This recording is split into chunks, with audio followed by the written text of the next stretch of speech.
به فاصله یک نوت تا نوت همنام خودش در دور زیرتر و یا بمتر یک اکتاو میگن. مثلا به فاصله این سل تا این سل و یا مثلا این نوت ر تا این نوت ر.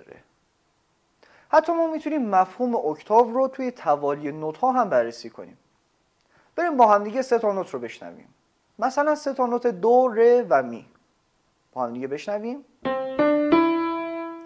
خب میخوایم این 3 تا نوت رو در یک اکتاو زیرتر با هم دیگه بشنویم و اجرا کنیم. و همینطور 2 اکتاو بمتر.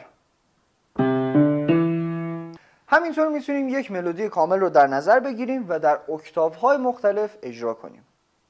بریم با هم دیگه این ملودی رو بشنویم.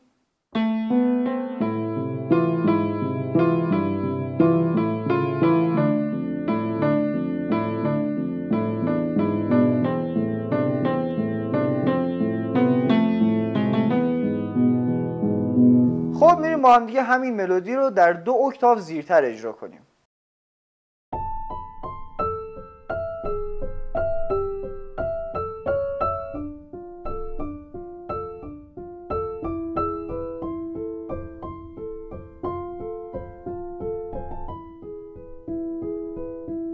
دوستان کاربرد دیگه‌ای که مبحث اکتاو برای ما داره اندازه‌گیری وسعت صدایی ساز هاست.